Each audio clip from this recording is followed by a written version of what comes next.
Bismillahirrahmanirrahim. Assalamualaikum warahmatullahi wabarakatuh. Waalaikumsalam warahmatullahi wabarakatuh. Alhamdulillah alladzi arsala rasulahu bil huda wa dinil haq liyuzhirahu 'ala dini kulli wa kafa billahi shahida. Asyhadu an la ilaha illallah wa asyhadu anna Muhammadan abduhu wa rasuluh. Allahumma shalli wa sallim wa barik ala Muhammad wa ala alihi wa ashabihi ajma'in. Amma ba'd. Hadirin jamaah rahimakumullah, alhamdulillah puji dan syukur pada sama-sama kita panjatkan Allah Subhanahu wa taala atas limpahan rahmat dan karunia-Nya yang hingga subuh ini Allah masih bangunkan kita kembali untuk menjalankan rutinitas ibadah kita pada Allah Subhanahu wa taala, salat subuh berjamaah dan dilancarkan taklim. Mudah-mudahan salat subuh kita dan taklim kita mendapat ridha dari Allah Subhanahu wa taala. Salawat dan salam semoga tetap tercurah kepada uswah dan qudwah kita, baginda Nabi kita Muhammad sallallahu alaihi wasallam, serta keluarga, kerabatnya dan para sahabatnya. Dan mudah-mudahan kita termasuk ke dalam kelompok beliau yang tetap istiqomah dalam menjalankan sunnah-sunnahnya hingga akhir hayat kita. Amin ya rabbal alamin. Hadirin, mari sama-sama kita awali kajian ini dengan berdoa pada Allah Subhanahu wa taala. Rabbi zidna ilma warzuqna fahma. Kita akan memulai kajian ini dan hari ini kita akan bahas proses perjalanan kehidupan yang dialami manusia. Kita menggunakan dalil di Quran surat ke-21 Surat Al-Anbiya ayat 35. Ayat inilah yang menjadi salah satu silabus kajian kita untuk beberapa pertemuan yang akan datang.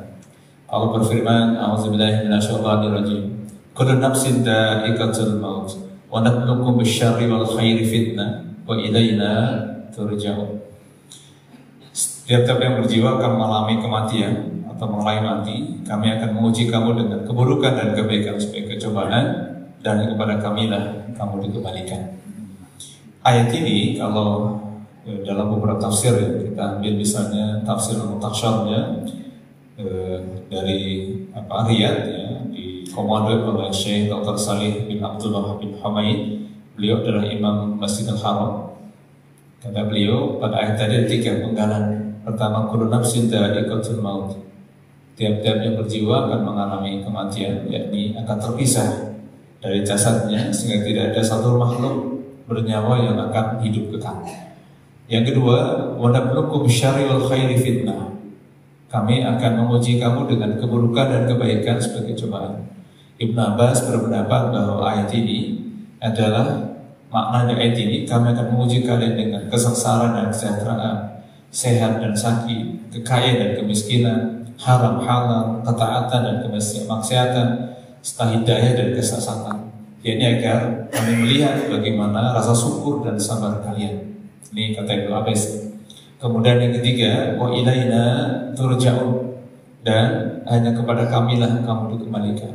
Kemudian kami akan membalas kalian atas amal perbuatan kalian. Jadi 3 penggalan ayat tadi dalam surat Al-Anbiya ayat 35. Ya, kullu nafsin dha'iqatul maut wa nabluukum bisyarri wal khairi fitnah wa ilaina turja'un.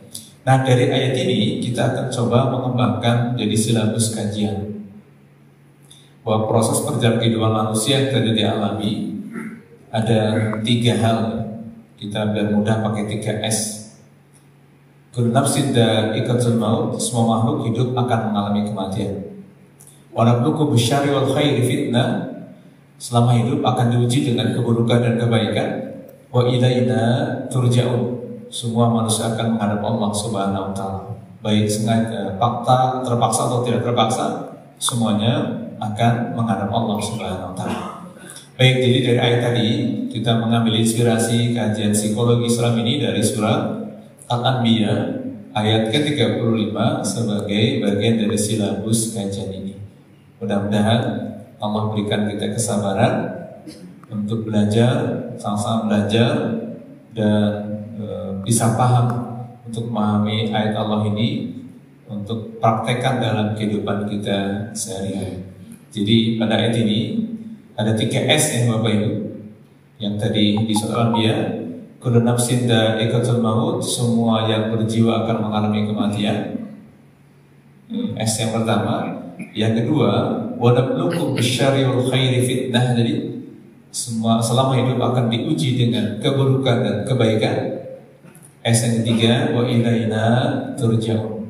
Semua manusia akan menghadap Allah Subhanahu wa taala. Dan hari ini kita akan membahas di tema yang pertama, kullu nafsin dha'iqatul maut. Ya, semua manusia akan mengalami kematian. Nah, pada tema ini ada 3 hal yang akan kita bahas. Semua makhluk akan mengalami kematian. Pandangan Islam tentang kematian. Yang kedua, pandangan psikologi tentang kematian. Yang ketiga, menghadapi kematian dengan tenang. Ini yang kemudian mudah-mudahan Allah ridhoi apa yang kita bahas, bisa menambah wawasan keilmuan khususnya buat saya pribadi dan buat kita semua. Ya, jadi kullu nafsin dha'iqatul maut. Semua yang berjiwa akan mengalami kematian. Nanti kita bahas bagaimana pandangan kematian bagi yang tertimpa musibah dalam pendekatan psikologi. Jadi memang luar biasa. Saya sedang praktek ilmu Bapak Ibu. Bagaimana tidak mudahnya ditinggal oleh orang kita sayangi. Apalagi hari Sabtu ini kenangan yang paling berkesan bagi kami. Jadi sebelum istri meninggal itu tanggal 31 September Agustus sedang mulai di jelang subuh Sabtu ini.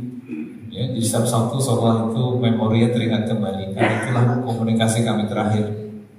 Ya, ketika sebelum meninggal terakhir komunikasi sedang dia mulai di hari Sabtu itu. Makanya Sabtu ini kenangan yang ya belum bisa dilupakan sampai hari ini. Ya, ketika tanggal 9 September lalu istri saya meninggal. Dan qadarullah-nya kami menikah tanggal 13 September dan dipisahkan di tanggal 9 September bulan. Jadi kalau ada lagu September ceria, September terkesan dan terkenal. Saya merenung Rasulullah SAW itu, Bunda Khadijah wafat di usia pernikahan ke-25. Saya ditinggal istri di usia pernikahan ke-27. Dan Rasul ditinggal 6 putra. 2 putra dan 4 putra, 6 anak juga sama. Dan tahun itu beliau juga ditinggal oleh pamandan juga. Maka dikenal dengan tahun kesedihan. Kalau Rasul sedih, apalagi saya. Maka saya bersyukur dan terima kasih doa-doa dari Bapak Jamaah di Al-Ansor ikut mendoakan istri saya saat itu. Saya sedih tapi saya bangga karena ternyata itu doa istri saya. Doanya tanpa sadar terus ngobrol, inilah alamatul maut. Kata dia, Abi saya nanti kalau duluan, Abi yang ikhlas ya, Abi yang redho. Titipan anak. Itu kesan sederhana tapi itulah doanya. Karena kata dia, saya ingin dapat tiket surga. Insya Allah ya, tidak ada hadis bagi seorang istri yang ketika meninggal suaminya ridho, tentu dalam kondisi muslim ya, maka boleh milih pintu surga masuk dari mana saja. Saya bilang iya, dia sudah meninggal duluan, terus saya nanti gimana? Bisa masuk surga atas dari suaminya. Dan alhamdulillah di detik-detik terakhirnya pun diperlukan saya, bahkan di liang lahat pun saya masukkan. Ya, sampai saya lah yang membuka kain kafannya karena di liang lahat. Jadi paket ya, subhanallah saya dan anak saya yang masuk liang lahat. Saya bilang tidak boleh masuk alat yang lain kecuali saya dan anak saya. Karena saya ingin mengantar di tempat terakhir sampai dibuka kain kafannya gitu ya, dan sampai saya pasrahkan kepada Allah atas dia. Baik, jadi pandangan Islam yang pertama, Bapak Ibu, sekali lagi saya mohon doanya kalau mungkin ada yang pernah interaksi dengan istri saya selama hidup, karena istri saya memang jarang bergaul. Bukan tidak suka bergaul tapi membatasi diri karena orangnya pendiam dan tidak suka neko-neko. Maka jika ada yang pernah berinteraksi dengan saya dan punya sambutan, maka mohon diberikan pada saya, dan kalau ada kesalahan dan maafkan ya atas kesalahan istri saya. Sudah beberapa hari ini belum terasa ya, karena masih kalau pulang masih berasa kodarnya Pak. Di rumah itu, di kamar itu kan lemari kaca, semua bajunya nggak boleh dipindahkan sama anak rumah saya. Pokoknya nggak boleh pindah geser itu bajunya Umi. Nanti saya semua yang pakai. Lah dia mah jauh. Saya di setiap hari di rumah. Dan semalam kemarin Pak, saya masih WA yang udah diserang jam 2 malam. Abi, kenapa Umi meninggal? Bayangkan sudah sekian hari dia masih bertanya itu. Maka ini semua luar biasa. Nanti kita akan bahas. Ternyata saya sedang praktek ilmu dalam pendekatan psikologi bukan tidak mudah. Baik, jadi pertama pandangan Islam tentang kematian. Nanti ada beberapa tema ya yang kita akan bahas dari kenapa makhluk hidup itu mengalami kematian. Tadi mengambil inspirasi di awal surat Al-Anbiya ayat 35, kullu nafsin dha'iqatul maut. Semua makhluk yang bernyawa akan mengalami kematian.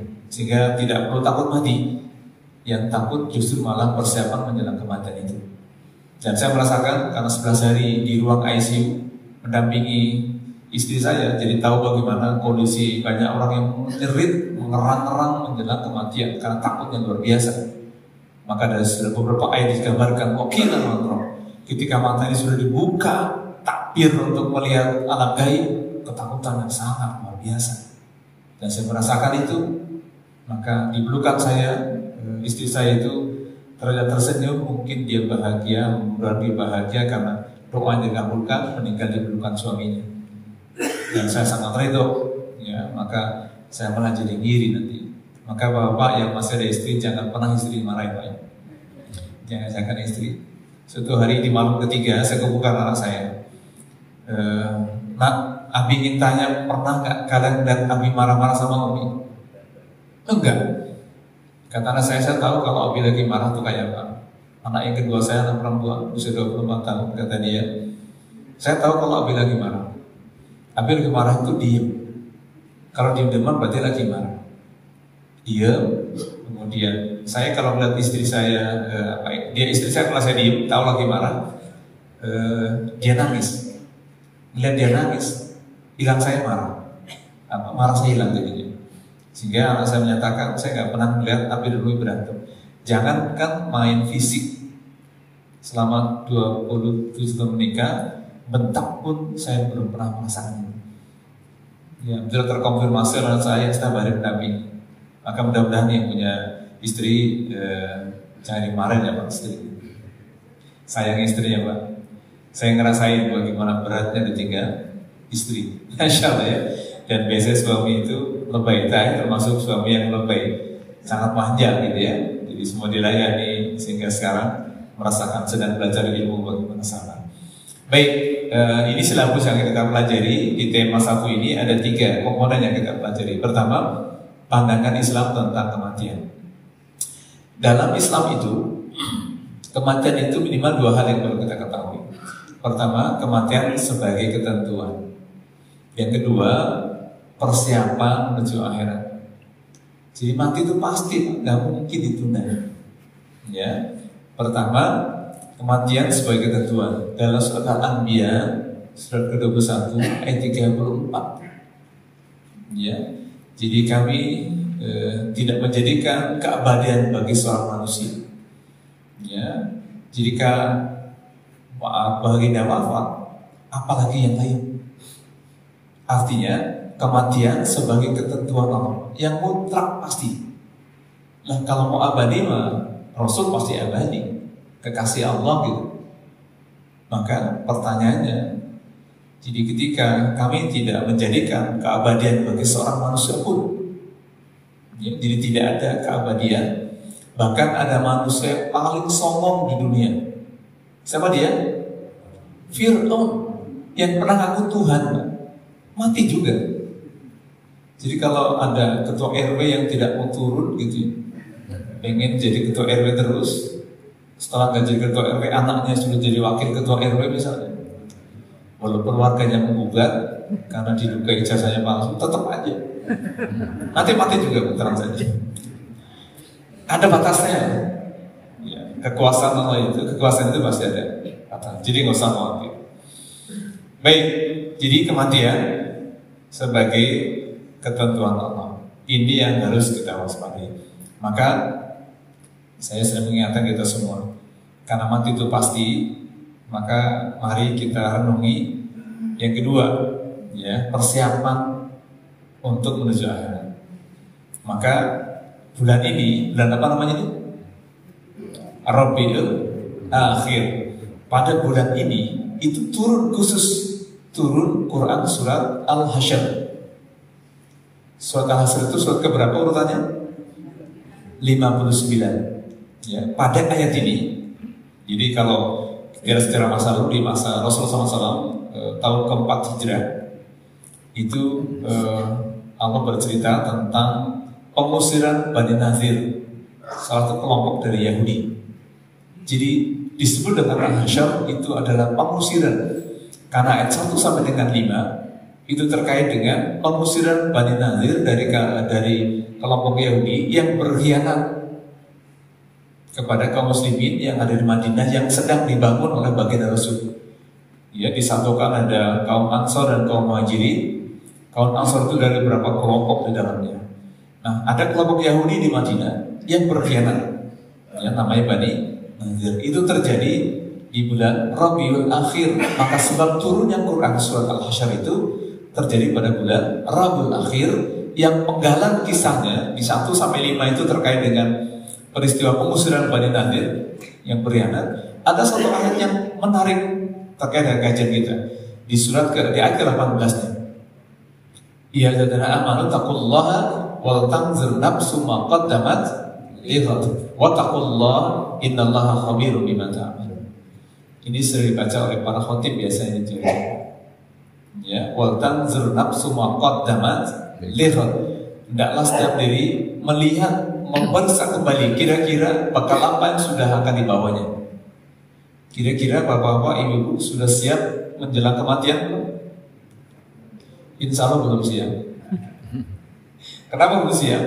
Saya masih punya anak banyak, belum punya cucu, belum punya ini. Bayangkan kami di rumah mengasuh, merawat kakak ipar saya sudah stroke 6 tahun ini. Justru yang merawat yang meninggal duluan.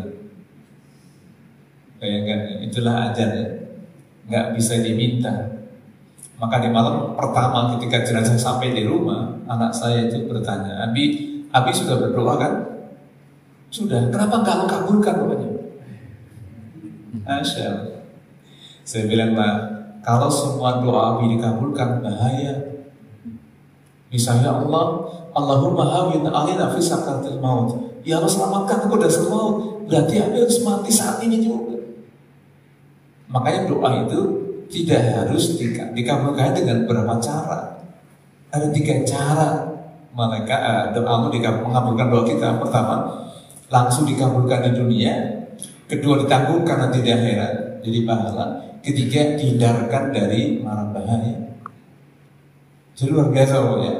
Baik, wal tanzur nafsu ma qaddamat lighad itu terkait dengan persiapan menuju akhirat. Kira-kira kita ini sudah punya bekal apa sih?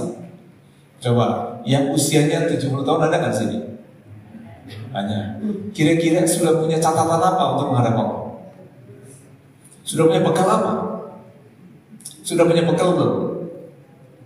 Ragu ya? Apa kira-kira bekalnya? Wong ibu mau pulang kampung mudik aja bekalnya seabrek gitu. Ini mau menuju ke abadian, bekalnya ditanya ragu gitu. Masya Allah ya. Nah, nanti tanggal berapa ya? 1 atau 2 November ada pesantren lansia di Masjid Al-Ihsan PTM. Kalau mau ikut nanti ya. 2 hari nginep Sabtu dan Ahad. Nah, ini angkatan ke-6 ya di Al-Ihsan PTM ya, ini angkatan ke-6 nanti akan kita bahas juga di situ bagaimana psikologi lansia. Ya, nginep ya, itu angkatan 6 lumayan juga. Jadi banyak orang-orang tua yang takut mati sebenarnya. Padahal mati itu kepastian. Kenapa takut mati? Karena kebayangkan nanti gimana sana di kuburan, rumah di dunia rumahnya besar, mobilnya banyak, begitu mati cuma 1 kali 2 meter kurang gitu ya. Nanti yang nangis itu injek-injek tanahnya biar rapat, sehingga nggak boleh bawa bekal apa-apa, nggak boleh bawa HP, dan kuburannya nggak ada AC-nya. Bahkan yang harga 1 miliar itu kuburannya nggak pakai AC juga dalam kuburannya. Insyaallah. Baik, apa yang perlu kita persiapkan? Satu yang perlu kita pahami bahwa kematian itu sebuah kepastian, ketentuan, nggak mungkin bisa menghindar. Ya, Al-Anbiya ayat 34. Pokoknya pastikan kita yakini bahwa mati itu sebuah kepastian. Jadi nggak boleh sesali, orang mati itu pasti. Ya, tadi persoalannya adalah persiapan menjelang kematian. Maka melalui ayat ini surat Al-Hasyr ya, surat ke-59, ini kebetulan kodolnya di bulan Rabiul Akhir, di bulan dimana turun surat Al-Hasyr, ya, surat pengusiran namanya. Ya, yaitu diusirnya Bani Nadir yang berkhianat kepada kaum muslimin di Madinah di tahun keempat Hijrah. Jadi masih belum lama Pak.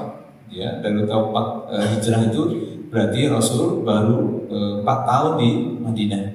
Tapi sudah ada Bani Nadir yang berkhianat, namanya Yahudi ya.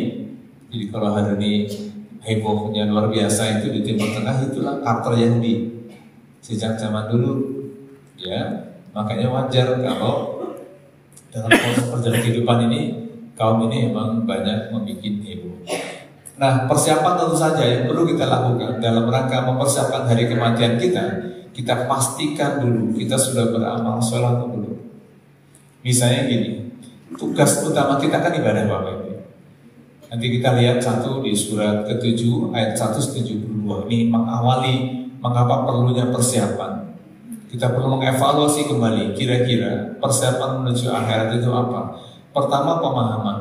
Satu, pemahaman tentang proses terjadinya kita manusia. Di surat ke-7 ayat 172 terjadi dialog di sana Bapak Ibu. Apa dialognya?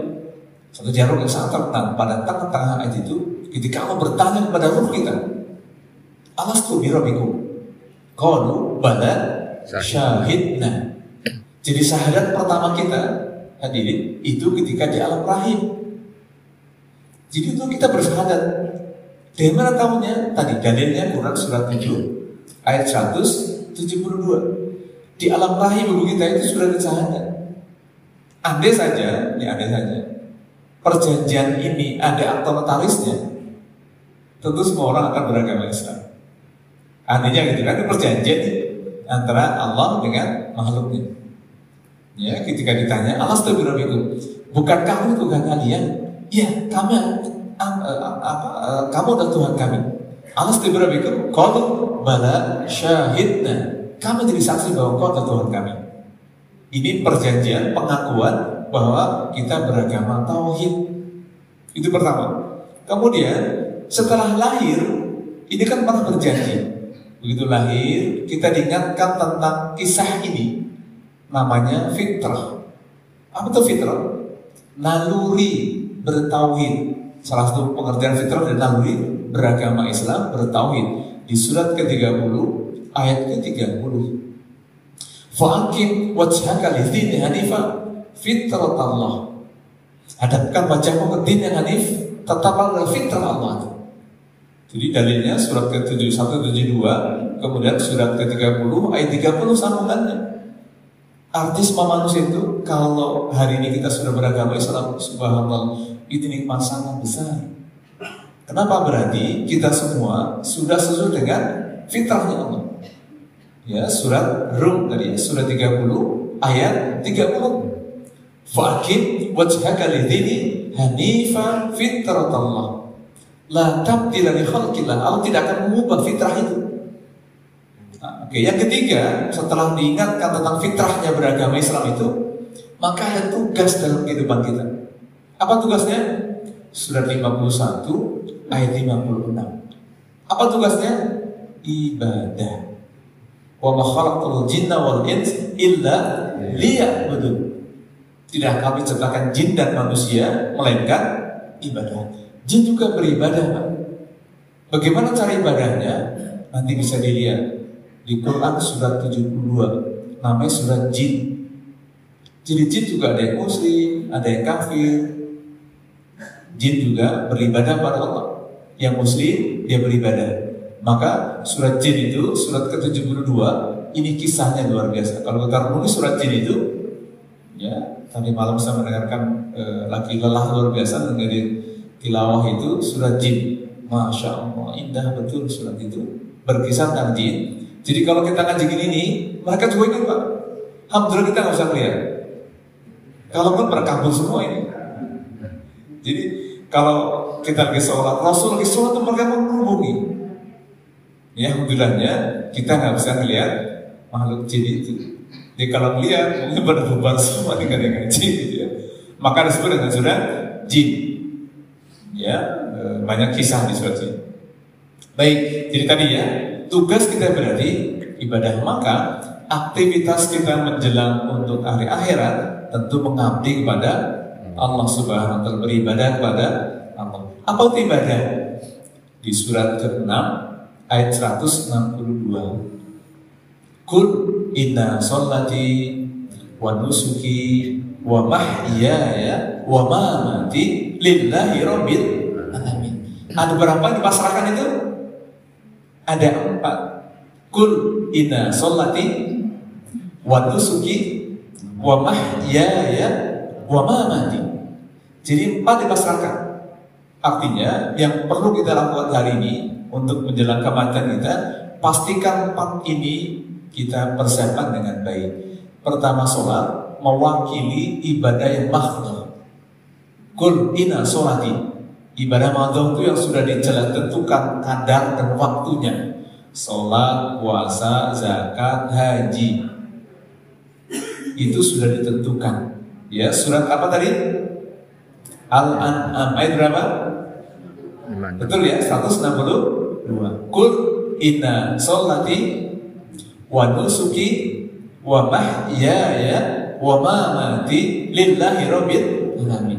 Jadi pasrahkan sholatnya, ibadahnya, hidup dan matinya. Artinya yang pertama misalnya sholat mewakili ibadah yang mahdhah, ibadah yang sudah tentukan kadar, waktu, jamnya. Sholat, puasa, zakat, haji, itu ibadah yang mahdhah yang sudah tentukan. Sholat misalnya subuh nggak bisa tuh sholat dimajukan atas misalnya gugatan uji materi di MK misalnya gitu. Seperti dulu di RW sebelah sana, karena calon RW harus 40 tahun, maka digugat sama salah satu pengurus RW, calon pengurus RW itu biar turun jadi 35 tahun. Karena kebetulan calon wakil RW-nya itu baru usia 35 tahun. Ketok palu itu. Padahal para pendiri RW itu mencaratkan usia calon RT dan RW itu 40 tahun. Karena di Quran juga usia 40 tahun itu menjadi syarat mutlak luar biasa. Maka di Quran ada sebutan arba'ina syana, usia 40 tahun. Ternyata para pendiri negara ini juga cerdas. Calon presidennya harus 40 tahun. Kenapa? Secara teori psikologi, komunikasi, manajemen, sosiologi, memang usia ini termasuk usia yang paripurna, matang udah. Sama calon ketua RW diubah menjadi 35 tahun. Makanya akhirnya bengong-bengong, ya nggak bisa ditanya jawabannya apa, belum maksimal begitu. Baik, jadi 4 ya dipasrahkan ya. Qul inna sholati, artinya sunnah sholatku. Nah, kenapa sholat mewakili generasi, mewakili semua aktivitas? Karena sholat itu puncak dari ibadah, puncak dari zikir kita. Surat 29 ayat 45. Jadi sholat itu puncak dari zikir kita, Bapak Ibu. Surat 29, surat apa namanya? Al-Ankabut ayat 45. Ya, utlu ma uhiya ilaika minal kitab wa aqimi sholat. Inna sholata tanha 'anil fahsya wal munkar wa la dzikrullahi akbar. Subhanallah. Jadi sholat itu mewakili ibadah yang lain. Karena kalau sholatnya benar, yang lain pasti benar. Jadi kalau sholatnya nggak benar, pasti nggak benar. Maka tadi ada jaminan di surat 29, namanya surat Al-Ankabut. Ayat berapa tadi? 45. Ya, bahwa ada jaminan. Kalau sholatnya benar, pasti benar. Jadi kalau orang Islam korupsi, dia sholat, yang salah apanya? Ya pasti sholatnya lah ya. Kalau bahasa polisi, oknumnya. Karena jaminan Quran itu, inna sholat tanha anil fahsya wal munkar. Sehingga sholat bisa mencegah dari perbuatan keji dan munkar. Jadi kalau orang Islam dia masih korupsi, jangan sholat, hajinya pun dikorupsi misalnya. Insya Allah ya. Itu berarti yang nggak benar sholatnya. Maka sholat itu menjadi sangat penting. Baik, jadi tadi pertama kul inna sholati. Maka mudah-mudahan kita perbaiki ya Bapak Ibu sholat kita agar bisa berdampak positif. Jadi sholat itu perlu diperbaiki. Kenapa? Maklum, coba di Indonesia memastikan diri sudah hafal semua bacaan sholatnya. Ada yang sudah hafal? Tahiyatnya sudah benar belum? Yakin gak tahiyat benar? Kayaknya belum. Ragu-ragu. Satu itu, Bapak Ibu hafal, paham gak apa yang dibaca dalam sholatnya? Paham insya Allah. Artinya apa? Allahu Akbar, Allah Maha Besar, sama salam saja, kanan kiri. Yang lain tidak hafal. Bagaimana sholat bisa berdampak pada kita? Bahkan dalam psikologi Islam ya, satu terapi terbaik itu sholat. Maka itu sholat itu fungsinya Bapak Ibu, di samping bisa mencegah perbuatan keji munkar, adalah cara Allah mengajari kita kalau sedang minta pertolongan dengan sabar dan sholat. Surat kedua Al-Baqarah ayat 45 dan 46. Ini kenapa berat? Ya, surat kedua Al-Baqarah ayat 45 dan 40. Wasta'inu bis-sabri was shalah wa innaha, ini penting ya. Wa innaha lakabiratun ila 'alal khasyi. Minta tolong pada Allah dengan sabar dan sholat, dan sungguh itu berat. Kecuali kalau yang khusyuk dalam sholatnya. Maka wajar walaupun sudah sholat masih stres juga, sudah sholat masih korupsi juga. Karena sulit untuk khusyuk. Bagaimana khusyuk? Wong yang dibaca juga nggak paham. Gini ya. Kira-kira Bapak Ibu di sini yakin nggak sudah paham apa yang dibaca? Jangan itu. Betul nggak bacanya? Jangan-jangan belum ya? Ya, takbirnya, fatihahnya, iftitahnya, baik suratnya, masya Allah. Berarti, ayo perbaiki nih. Kalau perlu, DKM bikin agenda khusus, ya kajian tentang bacaan sholat. Kan yang pertama bahkan disebutkan kul inna sholat ini.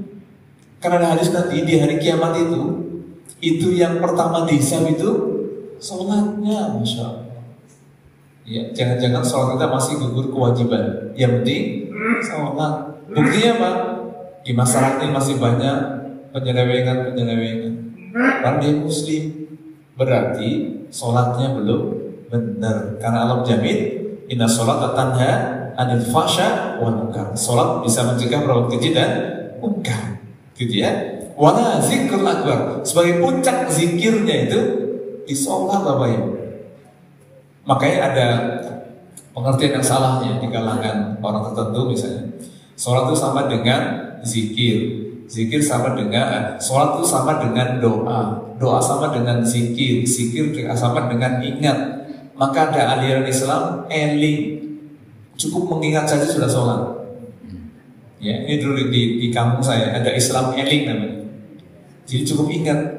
Kenapa? Karena ingat sama dengan zikir sama dengan doa sama dengan sholat. Puncaknya sholat itu adalah zikir. Lah keblinger ya. Jadi nggak perlu sholat tapi cukup ingat.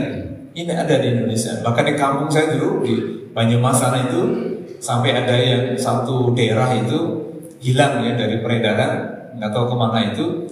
Islam eling namanya. Ya eling, ingat. Nggak boleh ini Pak ya. Baik. Jadi sekali lagi perlu dijaga sholatnya. Ini masalah pertama itu. Yang kedua baru wanusuki. Apa itu? ibadah. Berarti apa itu ibadah? Di sana ibadah Bapak Ibu, itu semua aktivitas kita dari tadi bangun tidur sampai tidur kembali itu masih semua lingkupnya ibadah. Maka tadi bangun tidur baca doanya apa? Alhamdulillahilladzi ahyana ba'dama amatana wa ilaihi nusyur. Tadi kita baru saja dibangunkan dari kematian kita Bapak Ibu. Kenapa? Karena tidur juga termasuk bagi mati. Nanti bisa dilihat surat 39 ayat 42. Bahwa tidur itu juga mati namanya.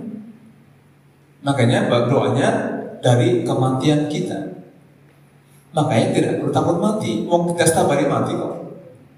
Gitu ya. Surah Az-Zumar, surat 39 ayat 42. Ya, Allah yang megang ya nyawa orang yang tidur atau mati dan tidur meninggal gitu ya. Jadi kalau yang masih dipanjangkan usianya dikembalikan tuh. Gitu ya. Jadi kalau yang enggak ditahan ya sudah tidur selamanya. Makanya bersyukur kita. Baik, jadi ibadah itu apa? Semua aktivitas. Ibu jadi bapak jadi suami kerja, bismillah itu ibadah. Ibu melayani suami juga ibadah. Pekerjaan kita semua ibadah. Kalau didahului dengan niat yang benar lillah. Bahwa kerja nyari nafkah, melayani ibu, melayani suami di rumah, jadi anak itu semua ibadah. Jadi semua ibadah itu semua aktivitas kita tadi karena tugas kita itu mengabdi pada Allah. Maka mari aktivitas apapun kita, mau bapak lagi nganter istri misalnya belanja ke pasar, ini yang bagi suaminya yang masih ada istri. Saya sedang belajar bagaimana jadi umi sehingga harus ke pasar belanja gitu. Satu hari beli cabai Pak. Saya bilang, Bu saya beli cabai. Iya Pak, beli berapa? Saya tanya balik, Bu biasa orang beli cabai berapa ya? Bapak mau beli berapa? Masya Allah. Saya ngamati ya Masya Allah. Jadi makanya jadi perubahan itu super power Pak keluarga.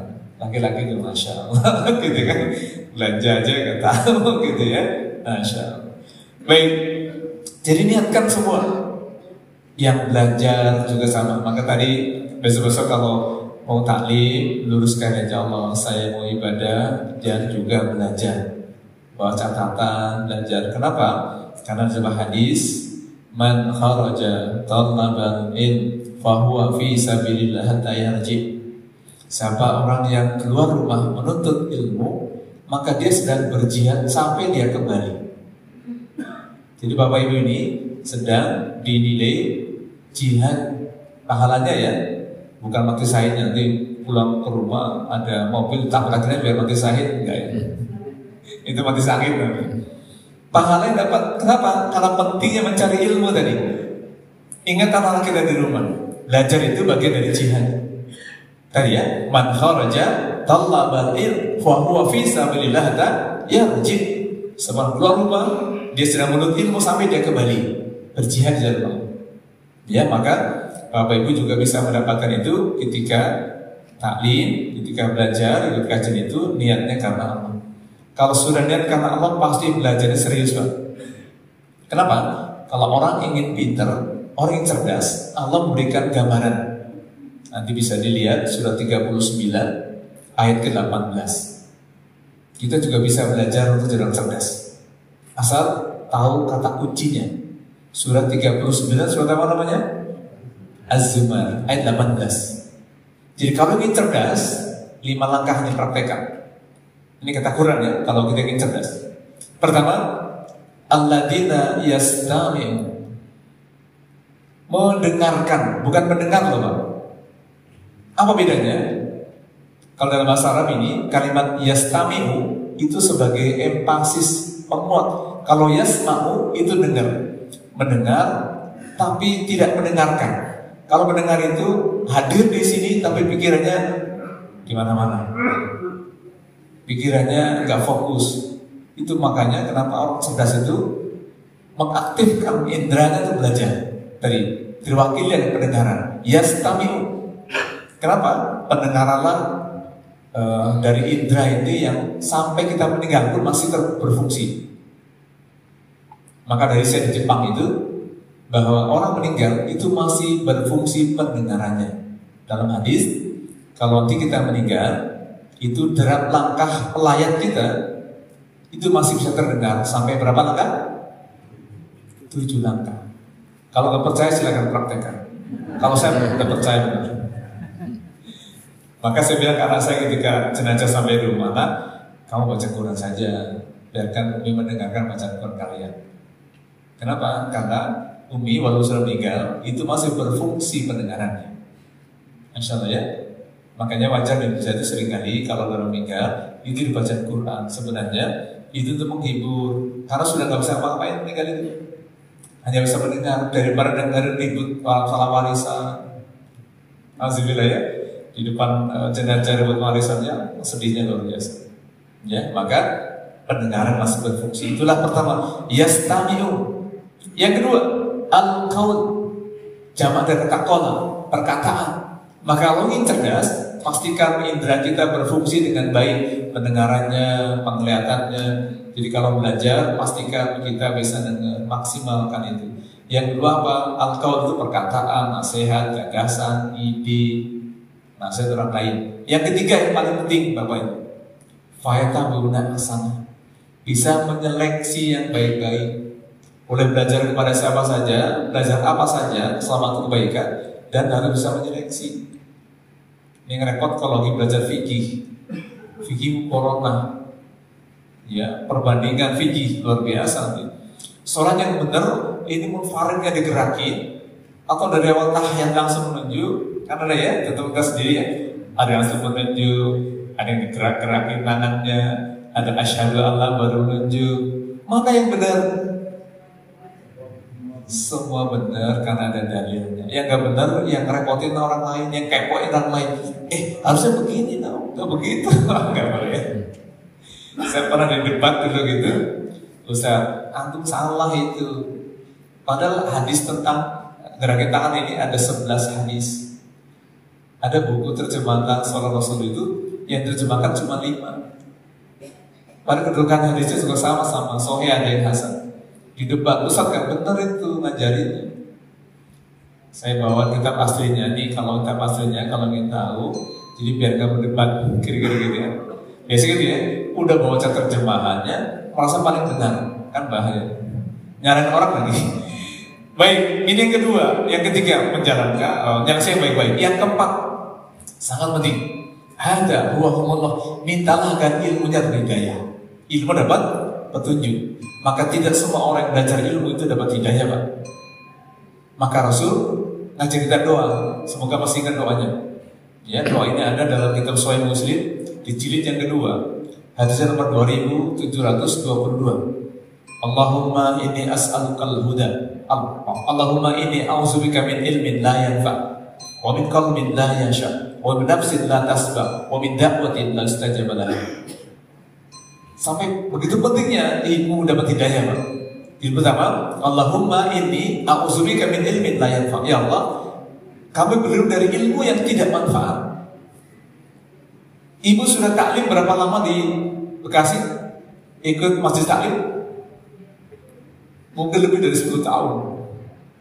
Mungkin lebih 20 tahun. Yang nyantol ilmu yang mana kira-kira? Jadi praktekkan ilmu yang mana kira-kira? Maka pastikan pertama doanya para Rasul, Allahumma inni a'udzubika min ilmin la yanfa'. Ya Allah, lindungi kami dari ilmu yang tidak manfaat. Yang dua, wa min qalbin la yasha'. Ya Allah, kamu berdoa kepada dari hati yang selalu gelisah. Wa min nafsin la tasba'. Lindungi kami dari jiwa yang tidak pernah puas. Dan yang keempat, wa min da'watin la istajaba laha. Ya Allah, lindungi kami dari doa yang tidak dikabulkan. Masya Allah ya. Maka terakhir di surat Az-Zumar itu ulul albab. Jadi orang cerdas itu orang yang ilmunya berbeda setelah menyeleksi dari nasihat orang, dari ilmu orang lain dengan mengaktifkan panca indera.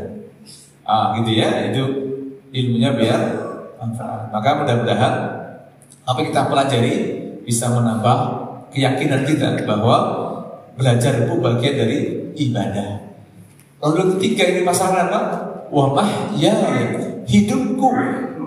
Jadi semua hidup kita ini dipasang pada Allah Subhanahu wa taala. Ya Allah, yang penting tadi bisa bersabaran ya dalam kehidupan ini, Tentu ada cobaan dalam kehidupan Bapak Ibu yang cobaan yang kita bahas pada berikutnya, karena ada kalimat wa nabluukum bisyarri wal khair fitnah, ada cobaan.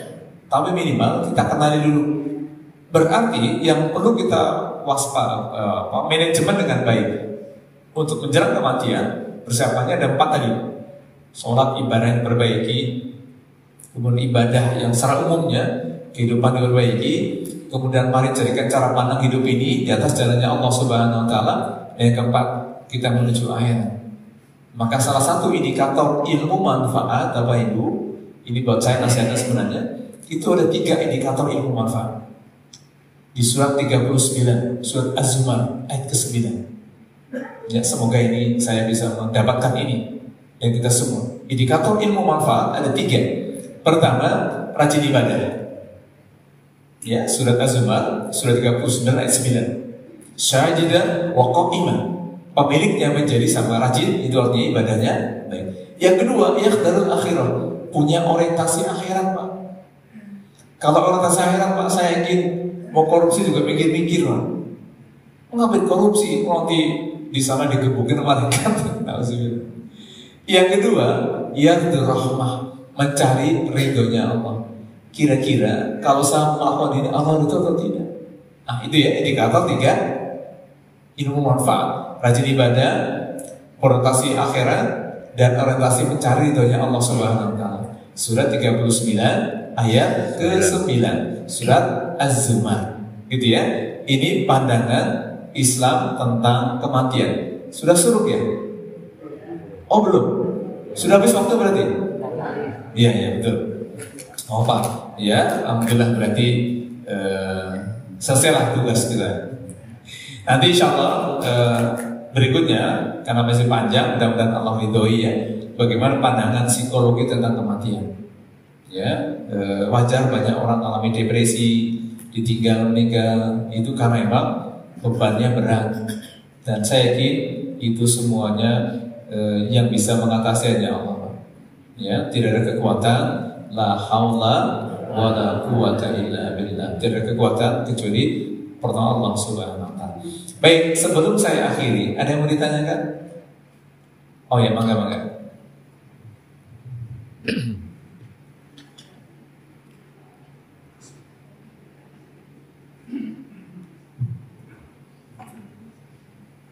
Assalamualaikum warahmatullahi wabarakatuh. Waalaikumsalam warahmatullahi wabarakatuh. Pertama-tama saya mengucapkan turut berduka cita. Ya, makasih. Mudah-mudahan beliau diterima di sisi Allah. Amin. Amin. Mungkin ini pertanyaan yang sangat pelik bagi saya pribadi.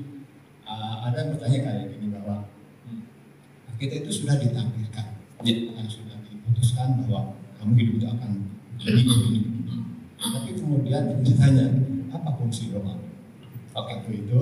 Yang kedua, itu bahwa kita sudah fitrah kita itu udah untuk Islam. Itu ada orang-orang yang agnostik, orang-orang yang bahwa saya yang beribadahlah gitu ya. Itu kan menurut kamu, ya kan? Bagaimana kan? Itu kan menurut Quran, kan di tempat lain kan tidak begitu. Ya. Itu mungkin kata. Ya, terima kasih Mas. Assalamualaikum warahmatullahi wabarakatuh. Waalaikumsalam. Bagus sekali pertanyaan. Pertama, apa fungsi doa? Jadi takdir itu kan hanya Allah yang tahu. Makanya kenapa rahasianya setiap Ramadan itu ada malam Lailatul Qadar. Pada malam itulah takdir setahun berikutnya tercatat. Maka kita berharap ada takdir yang hanya Allah bisa mengubah, tentang maut, tentang jodoh, tentang rezeki dan sebagainya. Nah, takdir itu karena yang bisa merubah justru doa kita. Bisa jadi tercatat di Ramadan kemarin sampai nanti Ramadan nanti, kan kita nggak tahu. Tadi seperti kasus di saya, Ramadan kemarin itu masih sehat. Dia juga doa panjang umur. Ternyata ada takdir yang sudah ditentukan harus meninggal. Maka doa itu sangat besar. Satu, doa itu sebagai ruhnya ibadah. Doa itu puncaknya, sumsumnya ibadah. Kenapa? Karena doa itu bentuk penghambaan. Bahkan Allah sebut kalau enggak, doa itu malah dianggap sombong, akan azab akhirat diancam oleh Allah. Kenapa? Karena doa itu fungsinya Allah di situ. Ada hak dan kewajiban dari perjanjiannya. Hak kewajibannya apa? Haknya Allah itu disembah, diibadahi, ditaati. Tentu kewajiban Allah memberikan fasad pada kita dan fasad saja. Maka bagi manusia juga ada hak dan kewajiban. Haknya apa? Haknya itu dapat fasad dari Allah. Kewajibannya apa? Menyembah Allah. Maka doa itu bagian dari cara kita minta pada Allah dirubah takdirnya. Memang dalam paham Jabariyah, dalam perkembangan Islam itu masa lalu itu pernah ada perdebatan dalam pemikiran. Ada paham Jabariyah dan Qadariyah. Katanya manusia itu nggak bisa bergerak. Di surat ke-91 ayat 7 dan sampai 9. Wa nafsi wa masawaha falhamaha fujurha wa taqwaha. Manusia itu sudah diberikan ilham dua kekuatan dalam dirinya, antara kekuatan buruk dan baik. Disitulah manusia bisa membedakan mana yang baik dan mana yang buruk. Ini kan naluriah. Maka bagi paham Jabariyah, mereka bilang manusia nggak bisa bergerak kalau sudah takdir baik-baik. Maka jadilah paham apatis. Udah nggak usah kerja, kalau jadi orang kaya juga. Bahaya ini. Kenapa? Ada yang memahami bahwa semua hidup ini sudah Allah takdirkan. Manusia nggak bisa apa-apain, nggak bisa. Ya, disitulah salah pemahaman. Ya, Jabariyah memahami bahwa semua orang itu kita sudah setting, Pak, kayak mobil dan motor settingan dari pabrikan. Kalau kita tidak, kenapa? Disitulah ada rahasia. Kalau kenapa takdir nggak dikasih tahu? Kalau kasih tahu Pak, nanti Bapak akan meninggal tahun berapa? Nggak mau keluar rumah itu. Itu rahasianya kan. Dan doa itu justru Allah malah senang kalau berdoa. Maka di surat Al-Baqarah, salah satu surat Al-Baqarah ya, di 187. Ya, jadi kaitan dengan perintah Ramadan di akhir itu, maka ada perintah bahwa mintalah kepadaku, gitu ya. Jadi fastajib lahu. Ya, jadi mintalah padaku maka akan dikabulkan. Artinya permintaan sebagai doa itu apa dikabulkan? Semua doa kita boleh apa saja. Minta dapat takdirnya, maka tadi minta semua dalam kebaikan. Dan semua doa itu adalah untuk membuat takdir. Artinya doa yang bisa membuat Allah menjadi mengubah takdir. Nah, kita berharap tadi doanya takdir jadi buruk, kan kita nggak tahu ya. Maka kita satu doa yang penting adalah dihindarkan dari keburukan, dari dampak negatif. Tadi termasuk nanti minta doa di akhir hayat kita dalam kondisi sabar dan baik. Perlu dibaca karena takdir itu takdir. Jadi kalau takdirnya buruk gimana? Jangan berpikir negatif. Allah pasti maha baik. Maka ada doa yang sangat indah yang saya ingin ingatkan juga, semoga dibaca ya Bapak Ibu Stabari, terutama yang sudah merasa tua. Apa doanya? Rabbana afrih alaina sabra wa tawaffana muslimin. Ya Allah, limpahkan kami kesabaran dan matikan dalam kondisi beragama Islam. Kan kita nggak tahu takdir kita sudah apa. Yakin nggak kalau Bapak Ibu meninggal dalam kondisi muslim? Nggak ada yang tahu Pak. Banyak orang yang justru dari tua malah masuk agama lain. Tahu bilang. Maka doa itu sangat penting, bisa mengubah takdir baik dan buruk. Tadi di antara takdir keburukan, kalau buruk misalnya tentang kematian, maka minta agar sabar di akhir hayatnya dalam kondisi muslim. Tadi doa yang masih ingat kan? Rabbana afrih alaina sabra wa tawaffana muslimin. Ya Allah, limpahkan kesabaran dan matikan dalam kondisi beragama Islam. Ingat doa ini? Hafal nggak? Dibaca nggak? Dibaca. Barusan kita baca. Di surat apa itu? Surat Al-A'raf ayat berapa? Ayo catat dulu. 120. Nah, ini penting kaitan dengan minta nanti di akhir hayat kita dalam kondisi muslimah. Jadi takdir doa itu bisa mengubah terus takdir kita bisa dirubah. Maka doa yang baik-baik, gitu ya. Maka tadi saya ingat dulu saya pernah berdoa itu dikabulkan. Saya repot sekarang tinggal sama dia, gitu kan. Tapi saya tahu, ya Allah berarti yang terbaik. Ya udahlah, berusaha ikhlasnya. Memang gampang. Ya, kemudian apa lagi yang kedua tadi?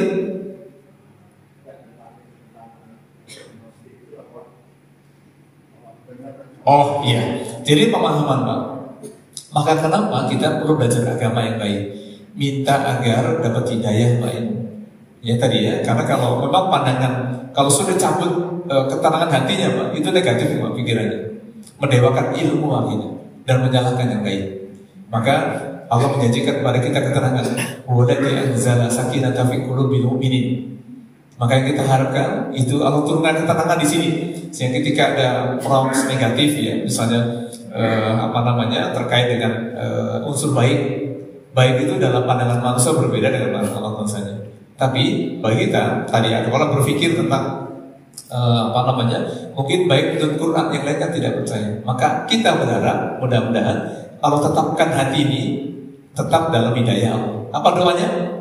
Rabbana la tuzigh qulubana ba'da idh hadaitana wa hab lana min ladunka rahmah innaka antal wahhab. Karena bisa membenarkan kebaikan itu dalam Islam berarti tenangnya batin tadi. Jadi kalau doa tadi surat ketiga ayat ke-8, maka janji Allah turunkan ketenangan di surat 48 ayat yang keempat. Walladzi anzala sakinata fi qulubil mu'minin. Jadi tenangnya batin ini karena ada iman.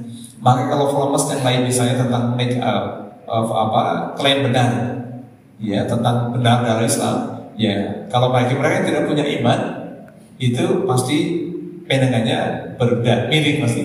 Makanya minta agar di kolbu ini tempat bersemayam tadi. Rabbana la tuzigh qulubana ba'da idh hadaitana wa hab lana min ladunka rahmah innaka antal wahhab. Ya jangan kepalingkan hati kami ini setelah memberikan hidayah. Artinya kalau ada orang yang tidak percaya dengan Islam, ya jangan ngajak diskusi percuma, capek. Biarkan saja. Karena bagi mereka kalau cabut hidayah itu Pak, dicabut itu sudah. Yang tadi dukung Islam malah dukung Islam. Maka doa tadi menjadi penting dibaca. Ya, mudah-mudahan ya Bapak-Ibu semuanya. Baik, terima kasih atas perhatiannya. Mudah-mudahan Allah beri kesabaran. Ini masih panjang ya silabus kajiannya. Jadi mudah-mudahan Allah beri kesabaran, termasuk kita semua. Saya sabar, Bapak Ibu juga sabar. Karena saya tahu belajar itu tidak mudah.